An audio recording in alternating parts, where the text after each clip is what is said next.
Azul Flowen, j'espère que vous allez bien.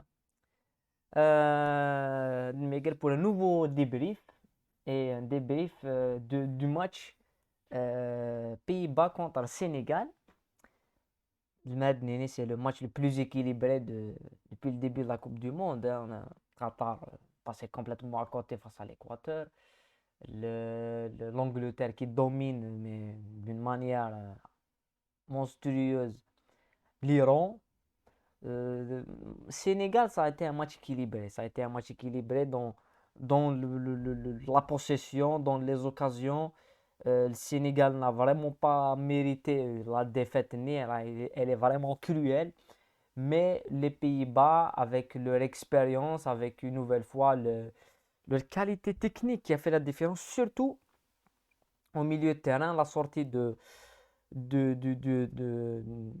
le changement qui a été fait, les matchs qui sont des changements qui sont assez, assez logiques, puisqu'il y a eu des blessures, que ce soit la blessure de Diallo, la blessure de Kouyaté. La blessure de Kouyaté encore plus, elle a permis quand même, elle a facilité encore plus la tâche euh, et qui a permis pour Frankie de Jong de faire un match exceptionnel, un match exceptionnel de Frankie de Jong. Pour moi, c'est l'homme du match, c'est l'homme du match. Mais bon, vous voulez que je me dise le débrief. Je tiens à remercier ceux qui like en majorité nos vidéos et les vidéos, les débriefs dans la Coupe du Monde. Donc, merci beaucoup. Merci et j'espère que vous allez liker, mais on va continuer à débriefer des matchs dans la Coupe du Monde. Pour le deuxième jour, je pense que c'est le match entre les Pays-Bas et le Sénégal qui est un match où on n'a pas vu vraiment une équipe des Pays-Bas au niveau. On l'attendait. On attendait quand même quelque chose d'autre que la démonstration Inouela Segui des Pays-Bas, qui est une équipe qui a joué sur la défensive, qui a tiré 10 fois contre 16 tirs pour le Sénégal, 4 tirs cadrés pour le Sénégal, 3 tirs cadrés pour les Pays-Bas, dont 2 buts, 3 tirs cadrés, 2 buts. Euh, les tirs bloqués, Sénégal 4-3. Euh, les centres 25 à 19 pour les Pays-Bas. Les passes, on a 436 contre 386 pour les Pays-Bas. Donc, c'est un match équilibré, même dans les statistiques, même dans la copie des statistiques. On voit que c'est un match qui est vraiment équilibré, même dans les fautes. On a 13 fautes des deux côtés. On a 14 tacles pour le Sénégal, 10 pour les Pays-Bas. Donc, statistiquement, si on voit le match d'un côté statistique, le match il est équilibré. Mais ce qui a fait pour la différence et le match est gagné, c'est premièrement, je pense, les changements du Sénégal. Parce que le Sénégal a mis en place une équipe, que ce soit avec Kouyaté et Montalis Mendy au milieu de terrain, et Diatta avec Ismaël Assar sur les côtés. Ils ont poussé un petit peu la défense avec un pressing très très haut. C'est ce qui est vraiment qui a caractérisé la composition d'équipe et même la philosophie de jeu d'Aliou Cissé durant ce match. C'est qu'on on respecte pas on respecte les Pays-Bas, mais on va pas jouer d'un côté. Manouali, par exemple, l'équipe de Qatar contre l'Équateur a préféré défendre, défendre bas. L'équipe de l'Iran, c'est la même chose contre l'Angleterre, défendre bas. Là, on a une équipe du Sénégal qui a joué son jeu,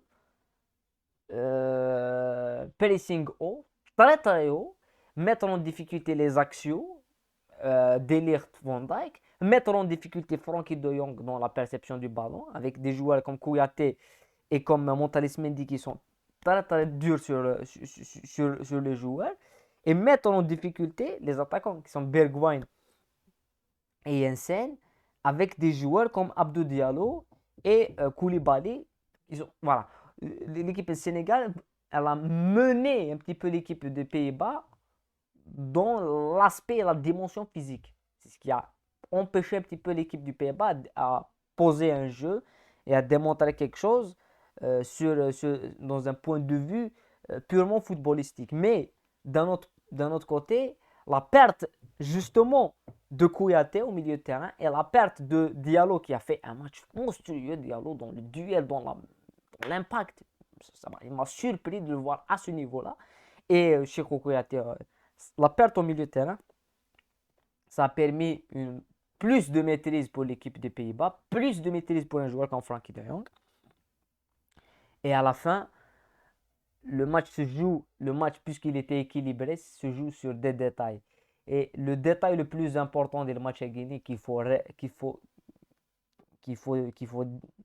confirmer. Parce qu'avant le match, avant le début de la Coupe du Monde, il y a un joueur qui s'appelle Sadio Mané qui a déclaré forfait pour la Coupe du Monde. L'absence de Sadio Mané dans l'équipe du Sénégal, ça a un poids. C'est pas n'importe quel joueur, Sadio Mané. Sadio Mané, c'est presque 60 ou 70%, ou même, je vais aller même, en voyant le match aujourd'hui, je peux même dire que c'est 80% de l'attaque, de l'animation et de l'utilisation du ballon dans le dernier tiers de l'équipe adverse. Ce soir, si l'équipe du Sénégal possède Sadio Mané, c'est pas le même résultat. C'est pas la même finition. C'est pas les mêmes automatismes en matière d'attaque. On a des occasions côté Sénégal et les joueurs qui finissent les occasions, c'est Idrissa Gueye, c'est des fois Ismaël Assar, mais majoritairement Idrissa Gueye, Cheikhou Kouyaté, Montalis Mendy, t'as Diaté, t'as Gueye. Donc, c'est pas Sadio Mané. Et malheureusement, d'un côté, on a l'équipe des Pays-Bas en deuxième mi-temps qui fait rentrer euh, Depay. Et d'un autre côté, tu as une équipe du Sénégal qui perd Kouyaté, qui perd Diallo et qui a perdu avant le début de la compétition Sadio Mané.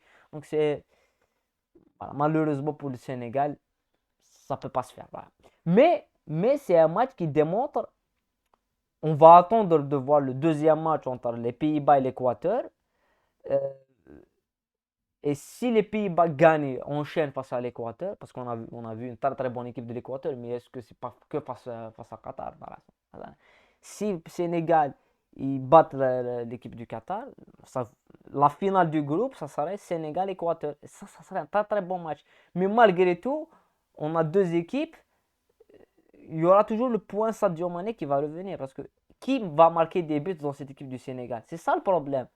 Il y aura des joueurs au milieu de terrain qui vont faire circuler le ballon, il y aura des joueurs pour faire du pressing haut, il y aura des joueurs pour faire des transitions rapides, il y aura des joueurs pour défendre, mais qui va marquer des buts? Voilà, ça c'est la question la plus importante à poser quand on parle de cette équipe du Sénégal. Pour l'équipe des Pays-Bas, c'est une équipe assez pragmatique, mais qui possède un joueur au milieu de terrain qui est Frankie de Jong, qui est tout simplement monstrueux. Il n'y a rien à dire. De Jong, c'est énorme, c'est énorme. Voilà. C'est un très très bon match. Il y a de l'enjeu. Euh, voilà. Beaucoup de buts. On espère que Mlekegi va continuer avec SK dès le début du matin. Débriefer la rentrée en lice de l'Argentine contre l'équipe l'Arabie Saoudite. Voilà. On va essayer de débriefer deux matchs, l'Argentine, Arabie Saoudite et France-Australie. Voilà, pour les tops, les flops du match, on espère se retrouver très prochainement.